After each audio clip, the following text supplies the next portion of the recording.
Stranger ব্র্যান্ডের PBT 1000 মডেলের একটি অ্যাম্পলিফায়ার বুস্টার। অ্যাম্পলিফায়ারটি আমাদের কাছে পাঠিয়েছিলেন মেজবা সাউন্ড নড়াইল থেকে। আমার ঠিকানাটা একটু দেখে নিচ্ছি। তো এই কাজটা আসলে মূলত রিকোয়েস্ট করছিলেন আমাকে জনতা মাইক রিপেয়ারিং হাউসের ওনার মঞ্জুরুল ভাই। তো ওনার রিকোয়েস্টে ঈদের আগে কাজটা নেওয়া হয়েছে। তো কাজটা নিয়ে ওনার সম্মানার্থে কাজটা কমপ্লিট করে দিলাম।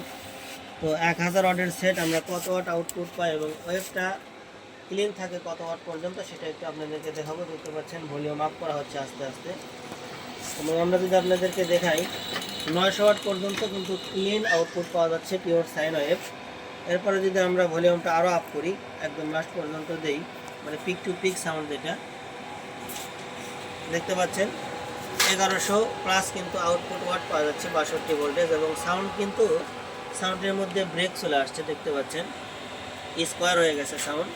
তো এইভাবে যখন আপনারা অ্যাম্পলিফায়ারগুলো চালাবেন, অ্যাম্পলিফায়ার উপরে প্রেশার তো পড়বেই, সাথে সাথে আপনার স্পিকারটাও নষ্ট হয়ে যাবে। আপনারা ততক্ষণ পর্যন্ত চালাবেন যতক্ষণ পর্যন্ত লাল ডিবিটা না খেলে। দেখতে পাচ্ছেন লাল ডিবির সাথে কিন্তু আমাদের যে ওয়েভটা সেটার কিন্তু মিল আছে।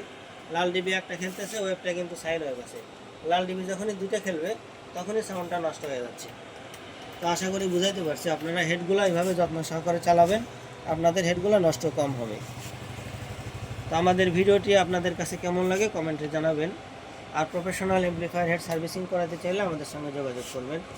গুলটা বাজার, তারা, সিরাজগঞ্জ, ইলেকট্রনিক্স টোটাল সলিউশন। ধন্যবাদ সকলকে। উপরের দুইটা যে দেখতে পাচ্ছেন এটা কিন্তু আউটপুট ওয়েভ এবং নিচের যে দুইটা এই দুইটা ইনপুট ওয়েভ। টোটাল 4টা ওয়েভ আপনাদেরকে দেখানো হলো।